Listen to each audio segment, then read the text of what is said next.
CEAP, Centro Espírita Altivo Panfiro. Uma casa de amor.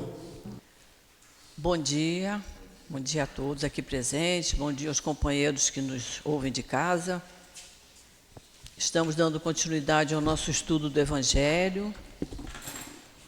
Estamos no capítulo 10.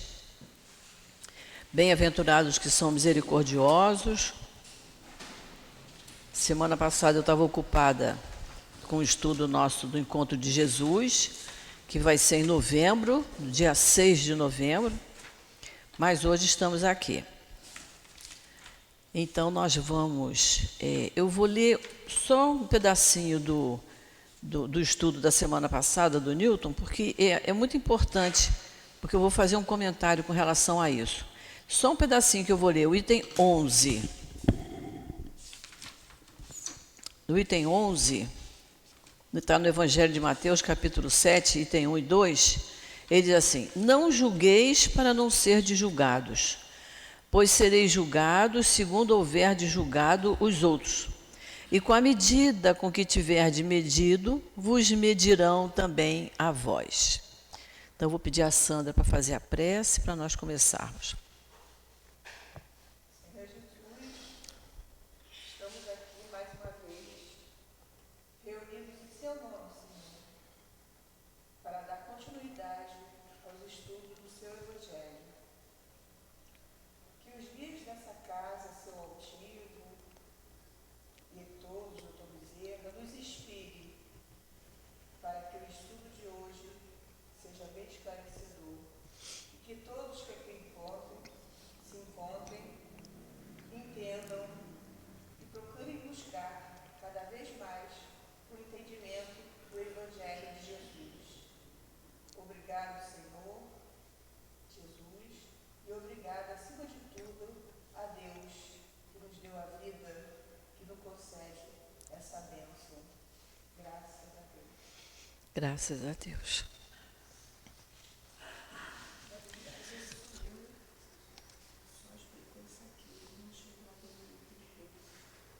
Ela disse que ele leu o item 13. Eu vou começar no 14.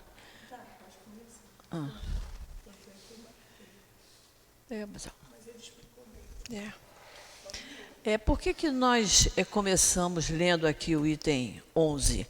Vocês vejam que esse capítulo, bem-aventurados os que são misericordiosos, os assuntos são bem... Vê se está ligado. Estava desligado. Os assuntos são bem entrelaçados, né? Nós tivemos no item 9 o argueiro e a trave no olho, né? Que o Newton explicou a semana passada. O que é isso? A gente vê um defeitinho no outro e não vê que às vezes nós temos um defeito muito maior. É a dificuldade que nós temos de nos analisarmos a nós mesmos, pensarmos no que nós estamos fazendo aqui da nossa vida e, consequentemente, da vida do nosso próximo. Depois, no item 11, ele diz: não julgueis para não serdes julgados. E aí eu lembro que uma pessoa, lendo esse capítulo, mas lendo exclusivamente esse item 11 e o 12, não julgueis, essa pessoa disse para mim, eu fiquei aflita, porque a gente julga o tempo todo. Então, eu pedi a ela que fosse até o final do capítulo, que não sei se vai dar para a gente chegar hoje, mas lá no final do capítulo 10, no item 19, Kardec pergunta se é permitido repreender alguém que esteja errando. No item 20, ele pergunta se é permitido a gente observar. E no 21, ele pergunta se é permitido revelar. E nós vamos ver o que os espíritos vão nos ensinar com relação a isso. Porque é muito comum, a gente julga mesmo. Vindo para cá, nós vimos um carro parado na Avenida das Américas, com os vidros abertos, e a primeira coisa que nós comentamos foi isso. Poxa, ele estava na entrada do posto de gasolina. Por que ele não botou o carro no posto de gasolina? Aí, 10 segundos depois, a gente fala assim, quem sabe se ele não podia andar mais nem 1 metro. Ele enguiçou ali, ele parou ali. Mas a primeira ideia que a gente teve é que ele estava causando um perigo para ele, por estar numa pista de alta velocidade, porque ele estava na pista do meio, como ele podia causar um acidente para um carro que viesse, alguém mais desatento e batesse. Então, nosso julgamento foi esse, ele estava errado por estar parado ali. 10 segundos depois a gente pensa, quem sabe se o carro não andou mais? Ele não tinha como, porque para entrar no posto de gasolina ele tinha que subir uma ligeira ladeirinha. Se o carro tivesse enguiçado, ele não podia. Então a gente julga, o tempo todo a gente julga. O que ele está dizendo aqui é para a gente ter cuidado com o julgamento que a gente faz em relação aos outros, que consequência aquilo poderá ter. Então é isso que nós estamos estudando nesse capítulo, que a gente seja misericordioso nisso, na hora do julgamento. E a gente vai ser misericordioso quando a gente primeiro se julga, né? Como já aconteceu comigo, do carro enguiçar em plena Ayrton Senna, que é uma pista de velocidade, aconteceu, o carro simplesmente morreu. E eu ia fazer o quê? Tinha que ficar parado ali, não é? Mas olha como a gente julga. Por que ele não entrou no posto de gasolina, né? Então é isso. Então, hoje nós vamos estudar do item 14 em diante, das instruções dos espíritos. Vamos ver quem foi o espírito que deu a mensagem do item 14? Quem foi? Simeão. Simeão, muito bem. E aí é bom sempre a gente saber o autor da mensagem, né? Então vamos ver lá, o perdão das ofensas. Pode ler, Sandra, para a gente? Quantas vezes perdoai a meu irmão? Perdoarei. Perdoarei a meu irmão. Vós lhes perdoareis não 7 vezes, mas 70 vezes 7. Não foi isso que Jesus falou para Pedro, que nós estudamos lá no item 3, quando Pedro perguntou quantas vezes? Jesus respondeu, não 7 vezes, mas 70 vezes 7. E aí o que ele diz? Eis um dos ensinos de Jesus, que mais deve impressionar a vossa inteligência e falar mais alto ao vosso coração. Olha o termo que ele usa. O ensino que deve impressionar. Impressiona, a gente lê isso e diz, mas peraí, logo a gente faz a conta, né? Quanto será 70 vezes 7? 490. Eu vou perdoar 490? E é cada ofensa. Não é de maneira geral, não. É cada uma. A gente faz logo a conta, né? 490 é coisa beça. E Jesus disse, o que ele quis dizer com isso? Infinitamente. E é isso que nós estamos treinando aqui. Por isso ele diz, é um dos ensinos que deve impressionar a nossa inteligência. Porque a gente usa o raciocínio, né? A gente usa a inteligência.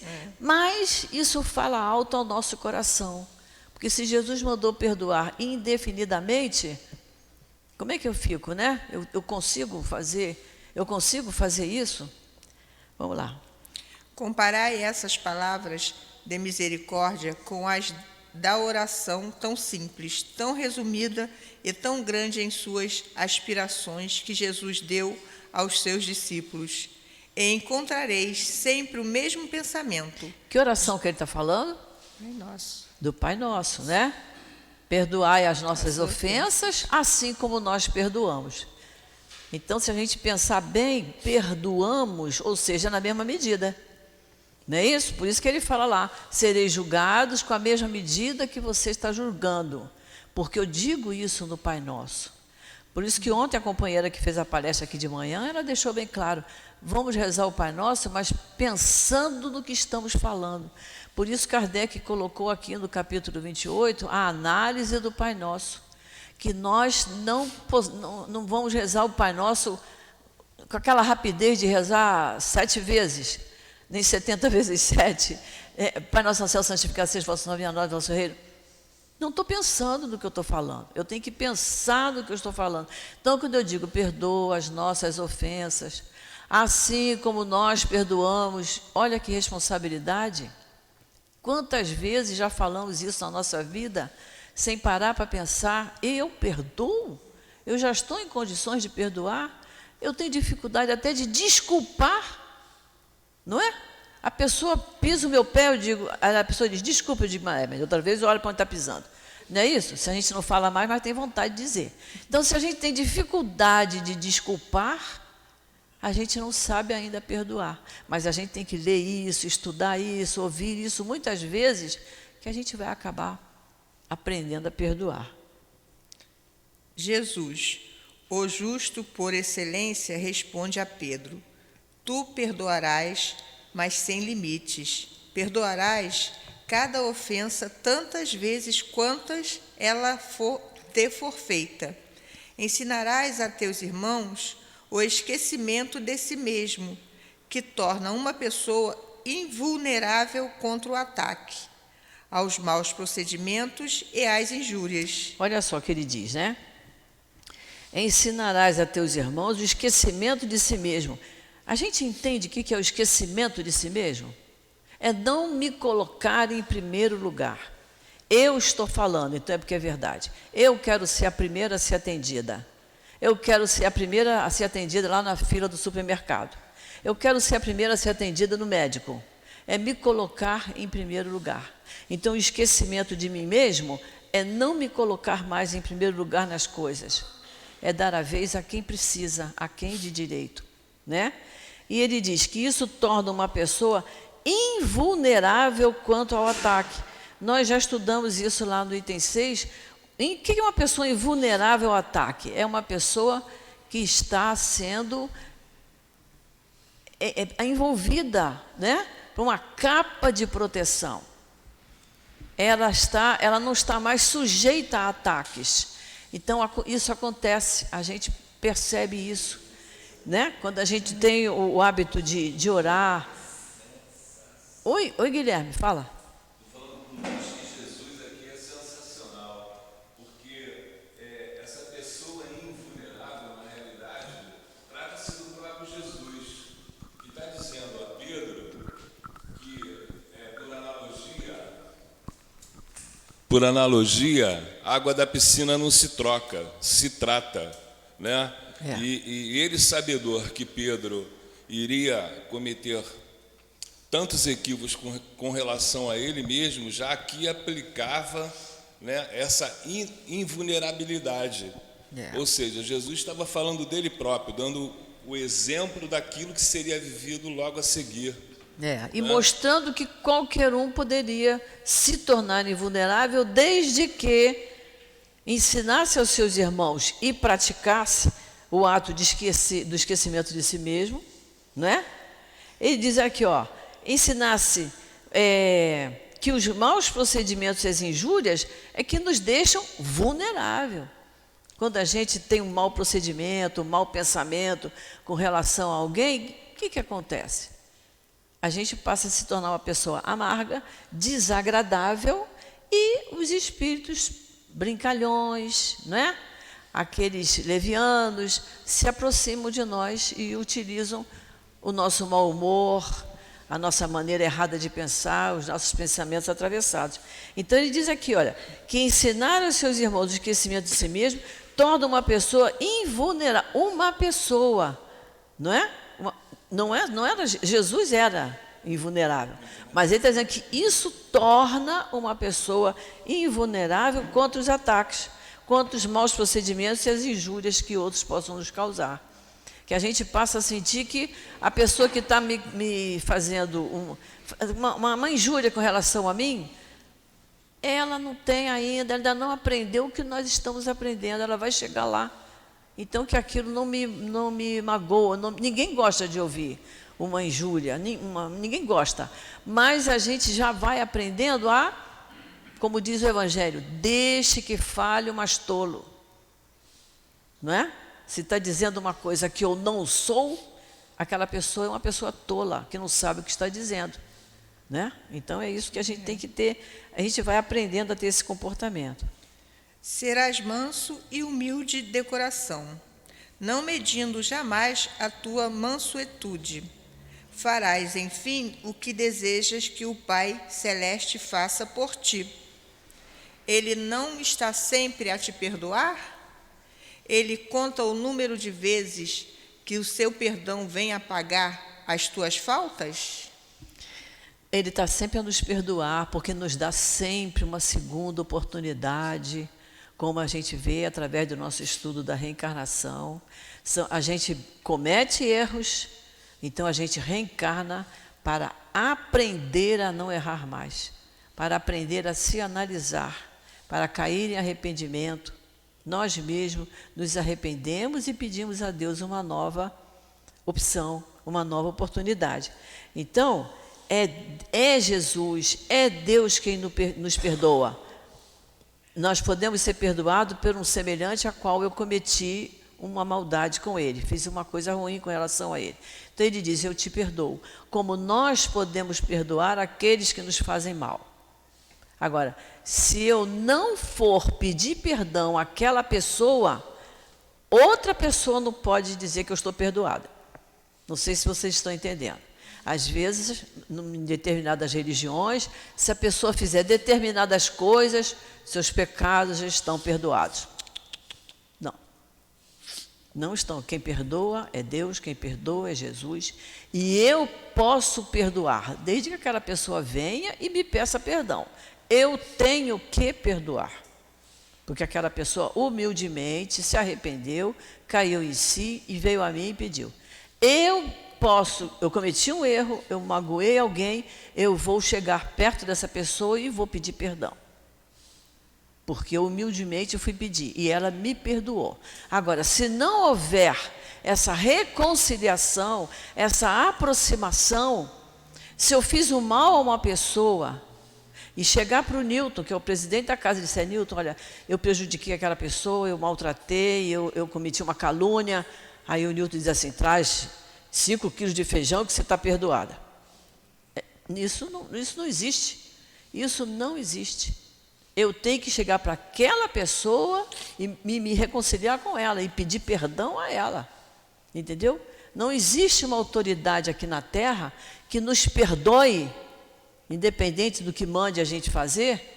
Não existe uma autoridade aqui na Terra que nos perdoe se nós não tivermos a humildade de chegar lá para quem eu ofendi e pedir o perdão. Independente de eu rezar não sei quantos Pai Nosso, de eu trazer 10 quilos de feijão, não tem nada a ver. É uma coisa moral e é uma coisa espiritual. Não tem nada a ver com um pagamento material, né? Então vamos lá. Escutai, pois, essa resposta de Jesus e, como Pedro, aplicai essas palavras a vós mesmos. Perdoai, usai de indulgência, sede caridosos, generosos, pródigos até no vosso amor. O que é uma pessoa pródiga? É uma pessoa que gasta. Né? O filho pródigo, né? Aquele que se afastou do pai e gastou tudo que podia e que não podia. Então, que seja pródigo no amor é que você dê muito amor.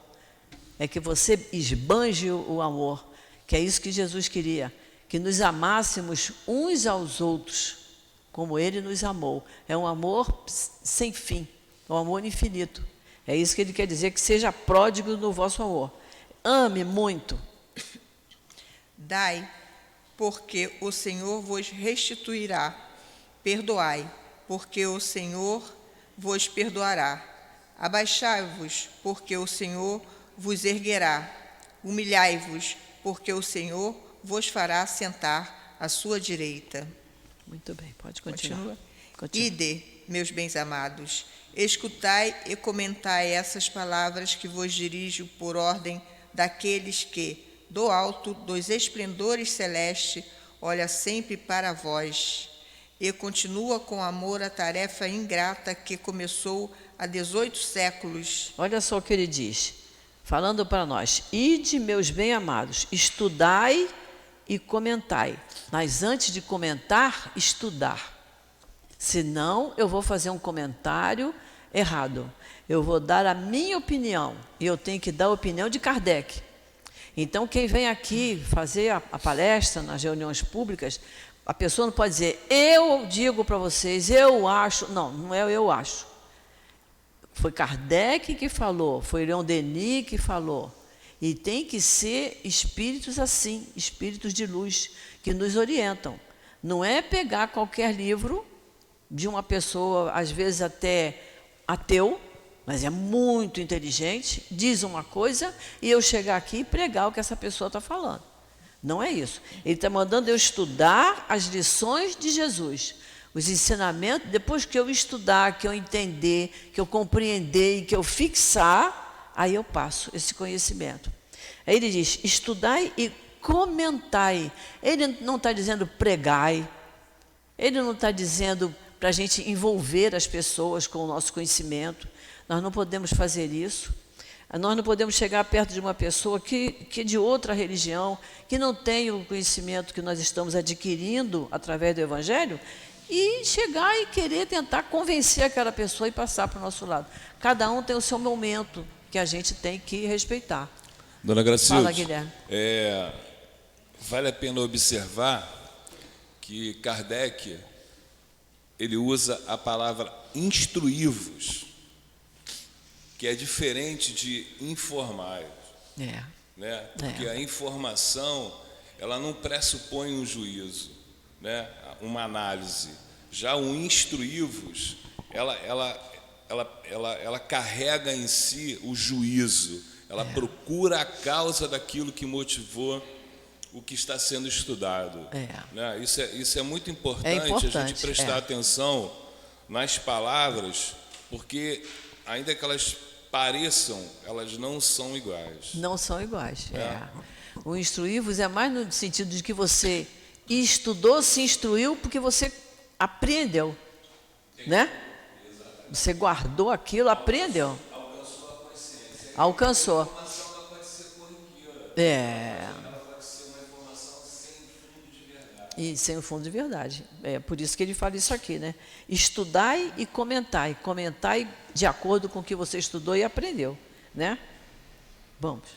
Perdoai, pois a vossos irmãos, assim como tendes necessidade, que vos perdoem. Se os seus atos vos prejudicaram pessoalmente, é um motivo a mais para ser indulgente. Porquanto o mérito do perdão é proporcional à gravidade do mal recebido. Não haveria nenhum mérito em desculpar os erros dos vossos irmãos, se eles apenas vos tivessem feito pequenas ofensas.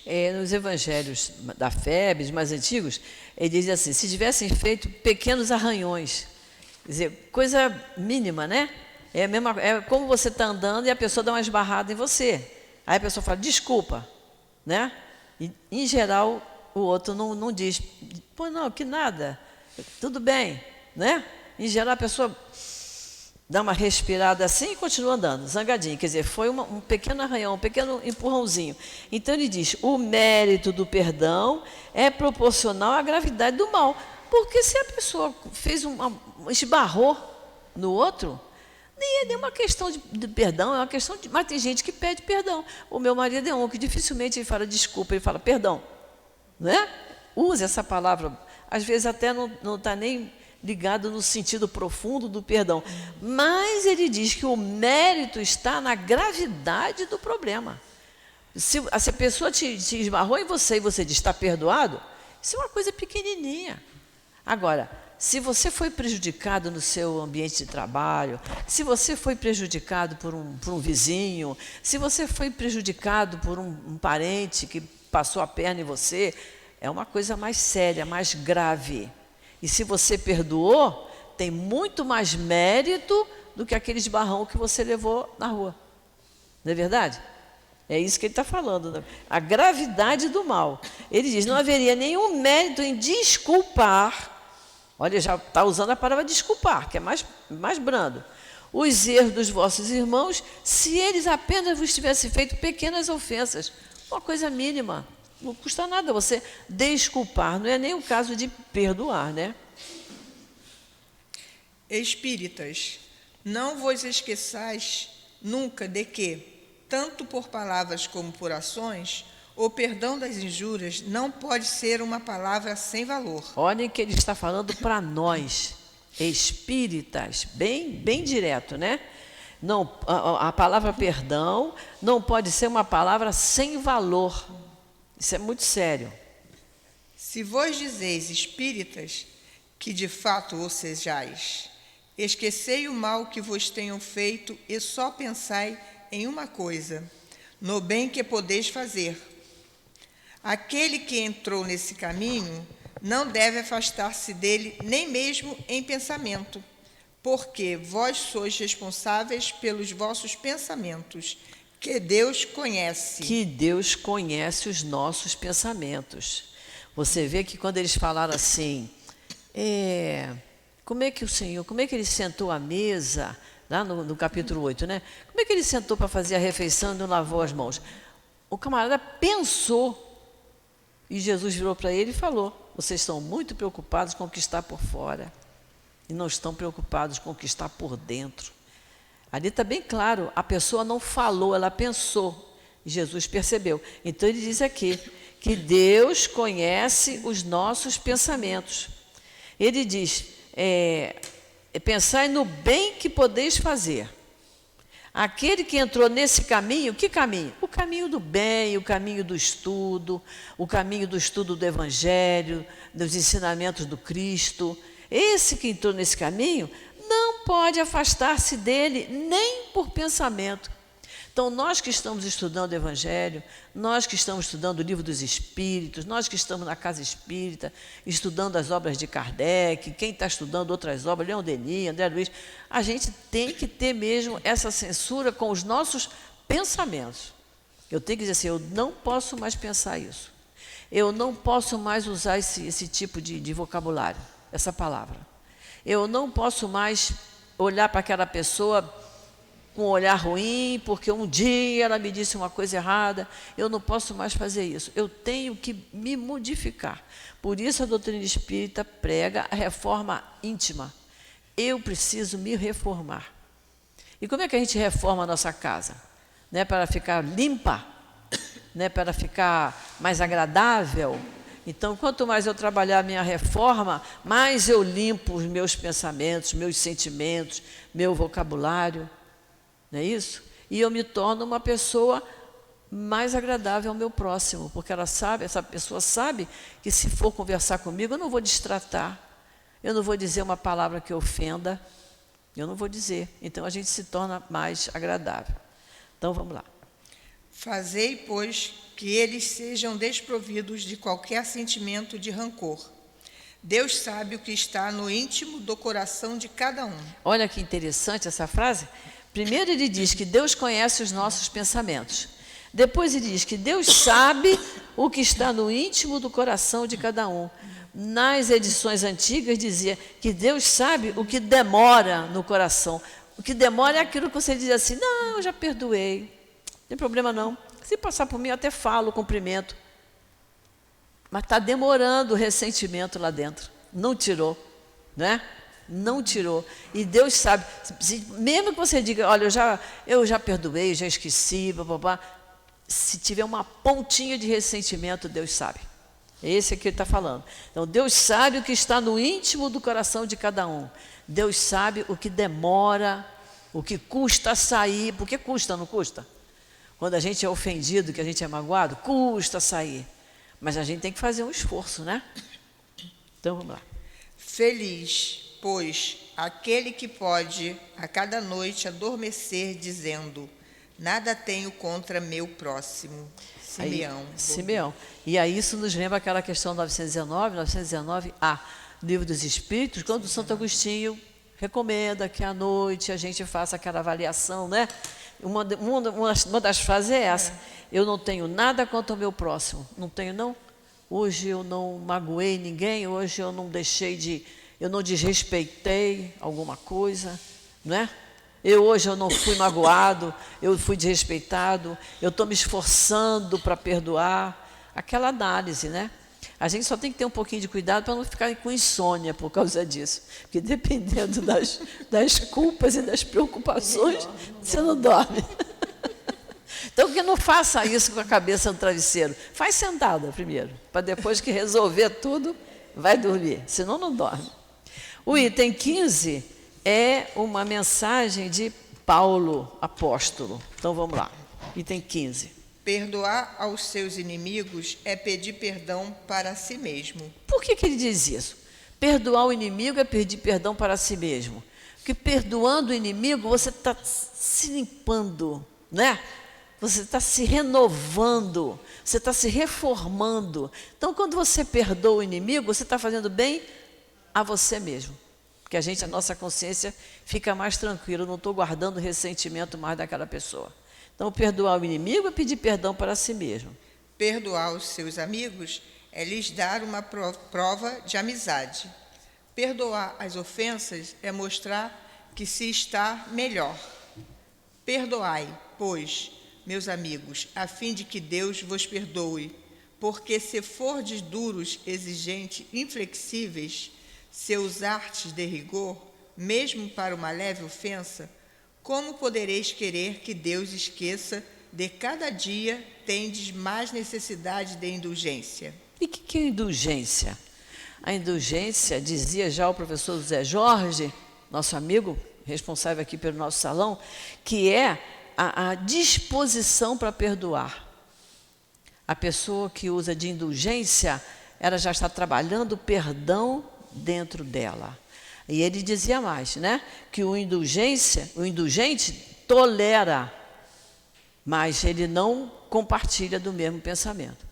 A pessoa comete o erro, chega para o outro e diz, olha, eu cometi esse erro e tal, eu vou ser indulgente, eu não vou incriminar aquela pessoa. Mas se a pessoa disser, mas você acha que eu agi bem ou agi mal? Agiu mal. Eu estou tolerando, mas não estou compartilhando daquele mesmo pensamento dele, daquela mesma atitude dele. Infeliz aquele que diz, eu nunca perdoarei, pois que pronuncia a sua própria condenação. Aliás, quem sabe se, analisando a vós mesmo, não vereis que foste o agressor? Quem sabe se, nessa luta que começa por uma insignificância e termina por um rompimento, não foste vós que desferisse o primeiro golpe? Se uma palavra ofensiva não escapou de vós, se usastes de toda a sua moderação necessária. Olha que palavra boa, né? Quando nós estudamos lá o capítulo 9, nós falamos sobre a moderação, né? Temos que ser moderados no falar, no agir, na maneira de responder. E temos que ser moderado com a gente mesmo, moderado no comer, no beber, no dormir, né? A gente não pode exagerar em nada, eu tenho que ter moderação. Essa palavra é muito importante, eu gosto muito dela. Por isso que sempre que a gente fala nela, eu tenho que dar uma paradinha. Sem dúvida, o vosso adversário errou ao se mostrar tão suscetível. Mas essa é mais uma razão para que sede indulgente, e para que ele não mereça a reprovação que vós lhes dirigis. O que é suscetível? Uma pessoa que se melindra, né? Uma pessoa que se melindra com facilidade. O melindre é filho do orgulho.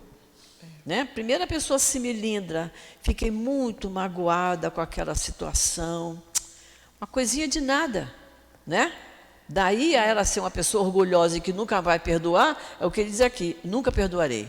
Ele está dizendo a sua própria condenação, né? Então ele está dizendo aqui, sem dúvida o vosso adversário errou ao se mostrar tão suscetível, tão melindrado com uma coisinha de nada, né? É isso que ele está dizendo aqui, e aí que nós temos que ter cuidado ao falar com essa, porque tem gente que a gente diz assim, pô, fulano se aborrece com a maior facilidade, qualquer coisinha, então tenhamos mais cuidado em lidar com aquela pessoa, porque ela ainda não venceu aquela dificuldade. Sem dúvida, o vosso adversário errou ao se mostrar tão suscetível, mas essa é mais uma razão para ser indulgente e para que ele não mereça reprovação que vós lhe dirigis. Admitamos que tenhais realmente sido ofendido numa determinada circunstância.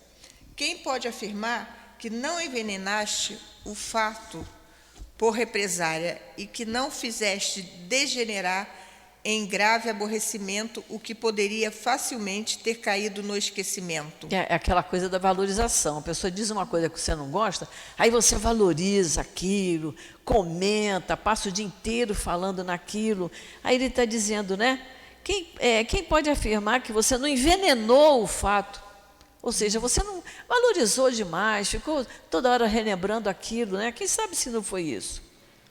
Se dependia de vós impedir as consequências e não o fizeste, sois culpado. Não admitamos finalmente que não tendes em absoluto necessidade de reprovação para fazer a vós mesmos então maior será o vosso mérito e vos mostrardes clemente. O que é uma pessoa clemente? É uma pessoa indulgente, não é?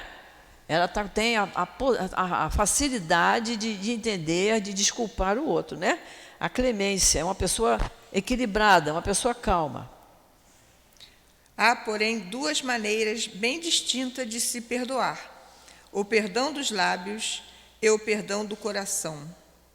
Muitas pessoas falam referindo-se ao seu adversário. Eu o perdoo, enquanto que interiormente experimentam um secreto prazer pelo mal que lhe possa acontecer, dizendo para si mesmo que ele só tem o que merece. Isso está nos lembrando a mesma coisa. Tanto faz eu dizer, eu nunca vou perdoar, como dizer, eu perdoo, mas tomara que caia ali no primeiro degrau. Né? Tomara que perca o ônibus. Tomara que o patrão demita ele. Que perdão foi esse? Né? Então ele está dizendo, dizendo para si mesmo que ele só tem o que merece. É o julgamento. A pessoa errou, está sofrendo merecidamente, errou, e olha eu julgando, determinando o que ele tem que sofrer, né? Quantos também dizem, eu perdoo, e acrescentam, mas jamais me reconciliarei, não quero revê-lo mais em minha vida. Esse é o perdão segundo o Evangelho? É claro que não. O verdadeiro perdão, o perdão cristão, é aquele que tudo esquece, lançando um véu sobre o passado. Esse é o único tipo de perdão que será considerado, porquanto Deus não se contenta com as aparências. Ele sonda o fundo do coração e os mais secretos pensamentos. Olha só, o verdadeiro perdão, o perdão cristão é aquele que tudo esquece. É difícil, né? Nós fomos criados aprendendo a usar a nossa memória, né? Aprendemos a falar porque a mamãe repetia a mesma palavra toda hora. Fala, mamãe, fala. Até que um dia sai a palavra mamãe, é uma felicidade, não esqueceu. Depois a gente vai para a escola, vai aprender o alfabeto, vai aprender a tabuada. Olha a gente usando a memória. Aí a gente vai estudar história, geografia, olha a memória. Quando chega de repente diz, olha só, o verdadeiro perdão é aquele que tudo esquece. Está difícil. Eu fui acostumada a não esquecer nada, não é? Aliás, na minha casa, eu em criança, era proibido lá em casa dizer assim, por que você não fez isso? Me esqueci. Ou aí mesmo que dava um monte de coisa para a gente fazer, para nunca mais usar essa expressão, me esqueci. Então, é o que diz aqui, é difícil, mas é o que nós temos que aprender. Nós somos regidos pela lei do progresso, nós temos que evoluir. Então, nós temos que aprender a perdoar. Nós fomos acostumados a não levar desaforo para casa. Isso, ainda tem mais essa. Então, antigamente era assim, você está criando filho homem, sim, que está chorando, vai apanhar mais ainda. Não é? Então, não levar desaforo para casa, como ela está lembrando aqui. Então, é isso que... Foi assim que nós fomos educados. Ainda se vê muito essas expressões hoje em dia. Então, é muito difícil, mas a religião espírita, a doutrina espírita está aqui para fazer a gente tirar esses conceitos antigos, errados de dentro de nós e nos melhorarmos. E aprendermos realmente a perdoar. Porque ele diz aqui, olha, Deus não se contenta com a aparência. Não adianta eu dizer, você perdoou? Perdoei. Se tiver um pouquinho de ressentimento lá dentro, Deus sabe. E Ele sonda o fundo do coração. Ele sabe, Ele conhece os nossos pensamentos, nossos sentimentos. E os mais secretos pensamentos, né? Ninguém se impõe a Ele com palavras e simples fingimentos. O esquecimento completo e absoluto das ofensas é próprio das grandes almas. O rancor sempre é um sinal de baixeza e de inferioridade. Não vos esqueçais de que o verdadeiro perdão se reconhece muito mais pelos atos do que pelas palavras. Paulo, apóstolo. Paulo, apóstolo. Quem se interessar, nós estamos estudando, aí no rodapé tem toda a história do Paulo, o apóstolo, né? Que era Saulo, transformou-se em Paulo, que se transformou quando encontrou com Jesus no caminho de Damasco. É muito bonita essa passagem. Então, é bom que a gente leia. Mas então, vamos ver isso aqui, o que ele diz, né? O esquecimento completo, é aquele que não ficou nem um ressentimentozinho aqui dentro, é próprio das grandes almas, que nós estamos fazendo aqui um vestibular para se transformar numa grande alma, né? Nós somos assim, já estamos numa questão mediana, mas nós ainda não estamos numa questão superior. É que nem o estudante, né? Ele faz o fundamental, depois ele vai fazer o ensino médio, depois vai fazer o curso superior. Nós já estamos assim, quase chegando no ensino médio, já estamos melhorando. Então, o esquecimento completo é próprio das grandes almas, o esquecimento completo. Porque o rancor é sempre um sinal de baixeza e de inferioridade. Não vamos mais ter rancor. Não, aquela vizinha que me prejudicou, não vou mais cometer nenhum erro que possa prejudicá-la, porque ainda tenho muita mágoa com o que ela me fez. Vamos deixar ela viver a vida dela.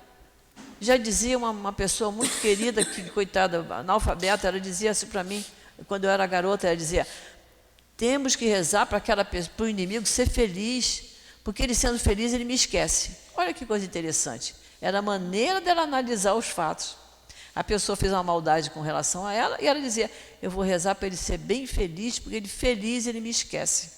Então, olha o sentimento de uma pessoa humilde, que estava chegando mais depressa no que Jesus espera, do que a gente, às vezes, que lê, que estuda, né? E o rancor é um sinal de baixeza e de inferioridade. Então, quem guarda ressentimento, quem guarda rancor, isso é próprio de uma alma baixa e inferior. A gente não quer mais ser taxado disso, né? A gente quer melhorar cada vez mais e nós vamos conseguir. Vamos conseguir. Agora nós vamos ver o item 16, que vai falar da indulgência, o 16, o 17, o 18, todos falam da indulgência. Quando nós começamos a estudar o Evangelho, nós vimos lá na introdução, quando ele falou da autoridade da doutrina espírita. E eu me lembro que eu falei sobre essa questão. São vários espíritos escrevendo sobre a mesma coisa, que é a indulgência, e nenhum se contradizendo. Cada um fazendo a interpretação, mas com o mesmo teor. Então, nós vamos ver o item 16, quem assina é José, espírito protetor. Então, nós já vimos que a indulgência é a predisposição para perdoar. E o professor José Jorge dizia que a indulgência tolera o erro, mas não aprova. Ele não diz para a pessoa: não, você está certa. Não, ele não diz isso. Eu não aprovo, mas eu vou tolerar, porque aquela pessoa ainda ignora o que eu já estou aprendendo. Então, vamos ver lá o 16. Espíritas. Ó, falando para nós, hein? Espíritas. Agora queremos vos falar sobre a indulgência. Esse sentimento tão doce, tão fraterno, que todo homem deve ter por seus irmãos, mas do qual tão poucos fazem uso. A indulgência não vê os defeitos dos outros, ou, se os vê, procura não falar deles, não divulgá-los. Ao contrário, esconde-os a fim de que sejam conhecidos apenas por ela. E se a malevolência os descobre, tem sempre uma desculpa pronta para amenizá-los. Ou seja, uma desculpa plausível, séria, e não daquelas que, com a aparência, para atenuar a falta, a fazem ressaltar com a pérfida astúcia. Astúcia. É isso que nós estudamos ontem aqui, no sábado, na reunião pública, né? Foi o tema que foi analisado durante o passe. Então, a indulgência não vê o defeito dos outros, se vê, procura não divulgar, não espalhar, não é isso? Ao contrário, se cala, né? A fim de que sejam conhecidos apenas dela, daquela pessoa, e não de todos, né? Não é dizer assim: sabe aquela pessoa que passou ali, vou te contar um negócio. E aí, olha a fofoca, né? Se espalhando. Então, a pessoa que é indulgente, ela não faz isso. A indulgência? A indulgência jamais se ocupa com os maus atos dos outros, a menos que isso seja para prestar um serviço. Porém, mesmo assim, ela tem cuidado de atenuá-los, tanto quanto seja possível. Não faz observações que possam chocar. não traz censuras em seus lábios, apenas conselhos, e a maior parte das vezes discretos. Você pode chegar para a pessoa e dizer, você já parou para pensar nisso que você está fazendo? Não vamos fazer isso não, porque eu já fiz isso uma época e eu percebi que isso não era bom. É como Jesus diz, falar com a pessoa em particular, em segredo, chamar aquela pessoa e falar baixinho com ela, falar até mesmo com carinho, mostrando que ninguém é perfeito, que eu também tenho meus defeitos. Eu até posso dizer, eu também fazia isso que você fazia, mas eu entendi que não era para fazer. E aí acontece, e quantas vezes a gente faz isso e a pessoa diz, você tem razão. Se ela se melindrar, se ofender, é problema dela, não é problema meu. Mas eu fiz a minha parte da melhor forma possível. Chegar e falar em particular, de maneira carinhosa, né? Como ele diz aqui, não faz observações que possam chocar. Não é isso? Pode ir. Quando criticais alguém, que conclusão pode ser tirada de vossas palavras? A de vós que o reprovais, não fizeste o que foi motivo da sua reprovação, e de que sois melhor do que o culpado? Não, ele está afirmando aqui. Está afirmando que foi melhor do que o culpado. O que reprovais, fizeste o que foi motivo da vossa reprovação, e que sois melhor do que o culpado. Se a pessoa chega com arrogância para falar com o outro, porque está se intitulando melhor do que o outro. O outro não vai mudar. Aí que o outro não vai mudar mesmo. Vamos lá. Homens, quando julgareis vossos próprios corações, vossos próprios pensamentos, vossos próprios atos, sem vos preocupardes com o que fazem os vossos irmãos? Quando tereis olhados severos somente para vós mesmos? Sedes, portanto, rigorosos convosco e indulgentes com os outros. Pensai naquele que julga em última instância, que conhece os pensamentos secretos de cada coração e, consequência, frequentemente perdoa as faltas que censurais ou condena as que desculpais, porque ele sabe o que motiva todos os vossos atos. Que coisa interessante, né? Ele diz aqui, pensai naquele que julga, em última instância, que conhece os pensamentos secretos de cada coração e, em consequência, frequentemente perdoa as faltas que censurais ou condena as que desculpais. Está falando o quê? Está falando de Deus, né? Deus sabe o que acontece, o que a gente pensa, como é que a gente age. E Deus vê, olha só, ela arranja desculpa para ela, mas condena o outro. E é isso que ele está dizendo aqui. Frequentemente perdoa as faltas que você censura ou condena as faltas que você desculpa em você mesmo. Porque ele sabe o que motiva todos os vossos atos. Então, não tem como a gente enganar a Deus, né? Eu posso enganar a qualquer um. Eu olho para a Sandra, não tenho a menor ideia do que ela está pensando nesse momento. Nem ela sabe o que eu estou pensando. Mas Deus sabe o que ela está pensando e o que eu estou pensando. Então, não tem como, né? Pensai também que vós, que gritais, maldito, talvez tenhais cometido faltas mais graves. Meus amigos, sede indulgentes, porque a indulgência seduz, acalma, corrige, enquanto que o rigor desanima, afasta e irrita. José, Espírito Protetor. Isso é muito bom da gente entender, né? A indulgência, ou seja, a predisposição para perdoar, ela acalma o outro e ela pode até corrigir o defeito do outro se a gente fizer dessa maneira, chamar em particular, falar com calma, com carinho, dizendo, olha, isso não está bom, isso não vai ser bom para você, isso não é bom para quem está te vendo, né? Até corrige. E seduz, no sentido de que aquela pessoa se aproxima de você e fica até seu amigo. E sabe que isso acontece? Isto acontece. Não é porque está escrito aqui, não. Acontece, porque já aconteceu comigo. Que eu me lembre assim 2 vezes. A pessoa estava fazendo uma coisa que não era correto. Chamei, conversei, falei baixinho com ela. Falei para ela, não, essa conversa não vai sair daqui. Fica só entre você e eu. mas não vamos mais fazer isso não, tá bem? Aí você conversa, se é uma pessoa que você tenha possibilidade, intimidade, você abraça para se reconciliar realmente. A pessoa mudou. No outro caso também, a pessoa também deixou de fazer aquilo que estava fazendo. É só a gente tentar. Agora, se a pessoa disser, eu não quero ouvir isso não, tá bem, desculpa, então continua. O erro é dela, né?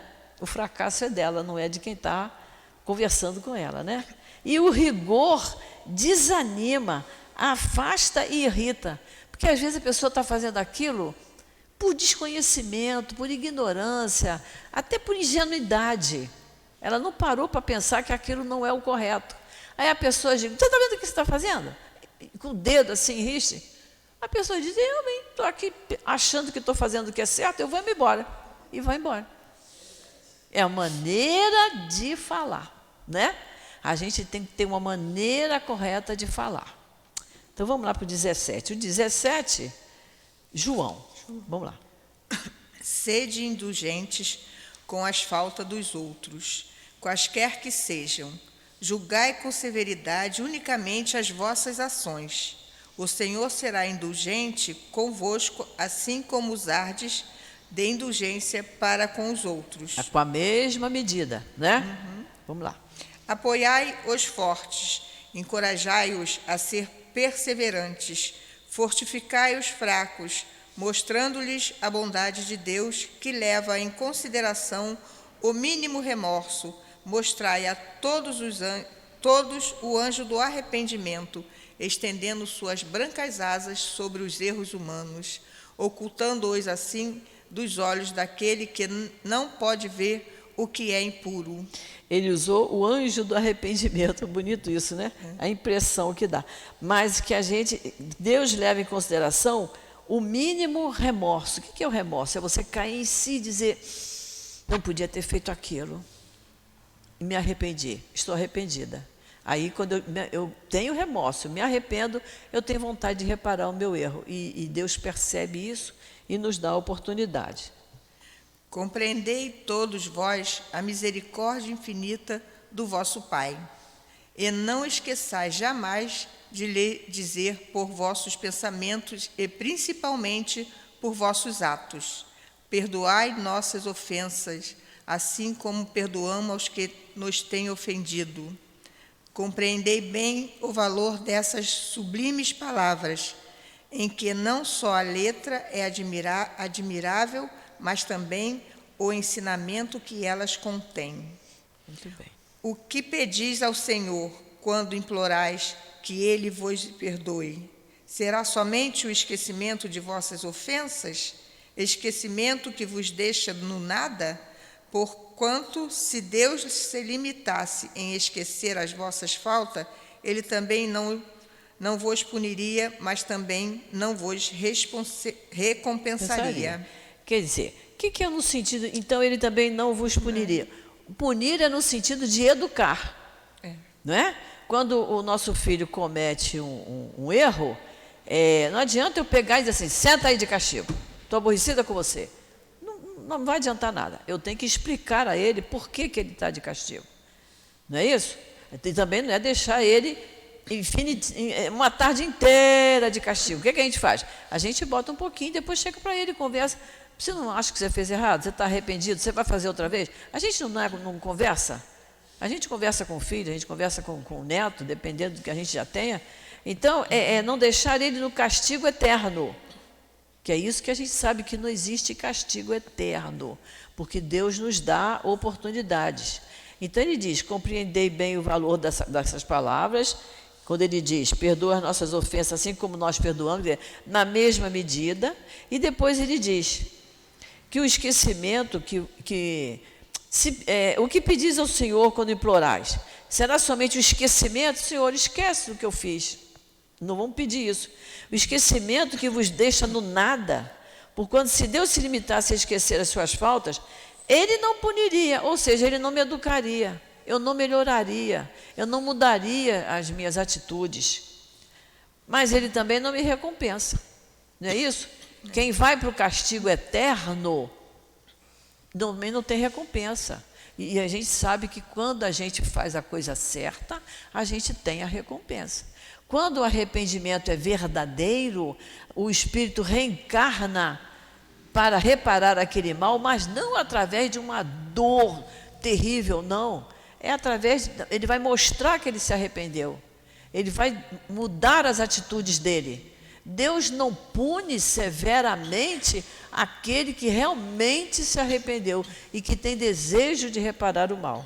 Só que na hora da escolha das provas, quem estuda livro dos Espíritos sabe disso, na hora da escolha das provas, se ele disser assim, eu quero reencarnar porque eu quero reparar aquele mal que eu fiz. Você vai reparar o mal que você fez? Vou. Chega aqui, às vezes ele fale, né? Ele vai à falência, porque ele esquece. Mas a consciência está lá dizendo, ó, cuida dos teus pais doentes, cuida dos teus pais idosos, cuida desse filho seu que precisa muito de você. A consciência está sempre nos lembrando o que a gente tem que fazer. Mas a gente muitas vezes diz assim, eu sei que eu não devia fazer isso, mas eu vou fazer. O que é isso? É rebeldia. É atraso no nosso progresso. Estamos nos atrasando na nossa evolução, por isso a gente tem que ouvir. Então vamos lá. A recompensa não pode ser o preço do bem que não se fez. Que ninguém vai ter recompensa se não fez bem nenhum. E ainda menos do mal que se praticou, mesmo que esse mal fosse esquecido. Rogando do perdão pelos vossos erros, pedis a Deus o favor das suas graças para não voltardes a cair. A força necessária para entrar em um novo caminho, um caminho de submissão, de amor, no qual podereis unir a reparação ao arrependimento. Então, nós acabamos de falar sobre isso, né? Então, nas nossas orações, eu tenho que pedir a Deus força necessária para que eu me modifique, né? E eu tenho que, o que ele fala, o caminho da submissão, a submissão à vontade de Deus, a submissão às leis de Deus, né? E do amor no qual podereis unir a reparação ao arrependimento. A reparação, ela vai ser na medida do arrependimento. Quanto mais eu me arrepender, a reparação vai ser mais branda. Quanto mais rebelde eu for, a reparação vai ser mais severa. Porque é assim. Quando a gente está com uma doença grave, a gente não tem que tomar muita injeção? A gente não tem que tomar aquele antibiótico com gosto horroroso? Porque a doença é grave. Agora, se você está com uma tossezinha, como a Sandra está hoje, com uma tossezinha, o xarope é gostoso. Xarope, em geral, é gostoso. Por quê? É uma tosse, né? Agora, se é uma doença grave, se é um câncer, você vai fazer uma quimioterapia, que é um tratamento doloroso. Então, quanto mais a gente erra, o remédio tem que ser mais forte para a gente se educar, para a gente aprender. Quando perdoardes ao vosso irmão, não vos contentais em cobrir os seus erros com o véu do esquecimento, porquanto, frequentemente, esse véu é muito transparente aos vossos olhos. É o véu do esquecimento, que é o que não cobre coisa nenhuma, porque véu você vê o que está do outro lado, né? Juntamente com o perdão, oferecei-lhe o amor. Fazei por eles o mesmo que pedis ao vosso Pai Celeste para fazer por vós. Substituí a cólera que desonra as criaturas pelo amor que as purifica. Pelo exemplo, pregai essa caridade ativa, infatigável, que Jesus vos ensinou. Pregai-a, como ele mesmo fez durante todo o tempo em que viveu na terra, visível aos olhos do corpo, e como ainda a prega incessantemente, desde que só é visível aos olhos do Espírito. Segui esse divino modelo, caminhai sobre as suas pegadas. Quem é esse modelo? Jesus, né? Está lá na questão 625 do Livro dos Espíritos. É o modelo que o Pai nos enviou, é Jesus. Ela vos conduzirão ao lugar de refúgio, onde desfrutareis de repouso após a luta. Como ele, pegai a vossa cruz, todos vós, e subi penosamente, mas também corajosamente, o vosso Calvário, no alto do qual está a glorificação. João. Então, o Calvário está escrito aí no rodapé, né? É o monte que Jesus foi crucificado. Então, ele diz, subir penosamente, mas corajosamente o vosso Calvário. Ou seja, pegue a sua cruz, e a minha cruz é minha. Eu não posso pedir assim, Sandra, você pode me ajudar a carregar a minha cruz? Não, a cruz é minha, a cruz da Sandra é dela. Eu posso pedir a Deus que dê a ela força, que me dê coragem para carregar a minha cruz. Mas cada um carregue a sua cruz, não é isso? E aqui tem uma coisa interessante, quando ele diz, fazei por eles o mesmo que pedis ao vosso Pai. Substituí a cólera pelo amor que as purifica, que pelo exemplo da sua caridade ativa e tal. E eu tenho sempre que contar um fato aqui rapidinho, porque de uma pessoa que teve um problema tolo, briga de criança, de filhos, de vizinho, e como a mãe não estava presente, quando a mãe chegou, o filho contou para a mãe, mas contou de uma maneira, valorizou o problema. Essa mãe, então, foi agredir a vizinha. Na época, ela foi com canivete, mas o marido viu e tomou o canivete. Mas, se o marido não visse, ela poderia ter ferido a outra por causa de briga de criança, de bobagem. Bom, passado algum tempo, essa mãe que quis agredir ficou tuberculosa, numa época em que a tuberculose matava mesmo, ficou tuberculosa, o marido e os filhos foram embora e deixaram ela sozinha. E ela morreu quase que à míngua naquela casa. E essa vizinha que foi agredida é que ia lá dar banho nela, alimentá-la, e fez isso até ela morrer. Então, é por isso que o Evangelho nos ensina. Não adianta só as palavras, não adiantam. Adiantam as nossas ações. Com aquela ação, ela mostrou que perdoou. Porque se ela não perdoasse, ela não ia lá dar banho nela e fazer a sopinha para ela todo dia, não é? Mas, no entanto, ela cuidou daquela criatura até morrer, porque naquela época morria-se de tuberculose. Não havia vacina, não havia tratamento, e ela não tinha condições também, mesmo que tivesse. Então, é um exemplo que eu dou de você perdoar através da ação. Não é só dizer, perdoei. Perdoou? Perdoei. Deus sabe o que demora aqui dentro, né? Então, essa criatura mostrou que ela realmente perdoou. E isso foi um gesto muito bonito. Eu era criança, mas eu não esqueço disso, porque foi assim muito comentado na nossa casa, da atitude digna, né? E uma atitude que Deus aprova totalmente. Estamos na nossa hora, temos que parar. Então, vamos ficar com o item 18 para a semana que vem, tá? E aí, semana que vem, a gente acaba o capítulo 10, e eu aconselho que vocês leiam o 19, o 20 e o 21, para ficar bem entendido a questão de você julgar o outro, tá? Então, vamos fazer a nossa prece para a gente encerrar.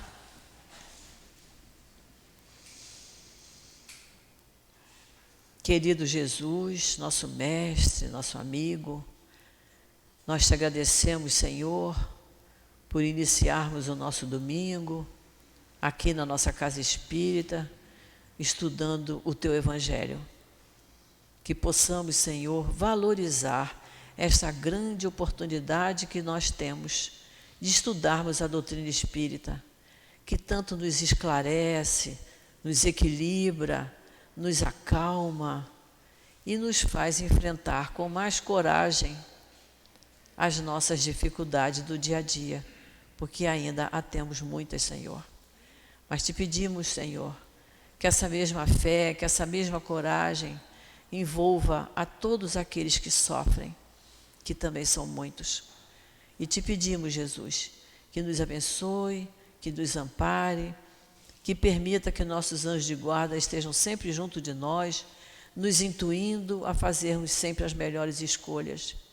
Que permita, Senhor, que esses espíritos magnânimos que trabalham incansavelmente aqui nesta nossa casa de amor, que possam estar também sempre junto desta casa, junto dos trabalhadores que aqui utilizam o seu tempo, o seu amor, a sua dedicação, para que a nossa casa continue crescendo e dando os frutos que com certeza o nosso querido amigo altivo espera e luta por eles.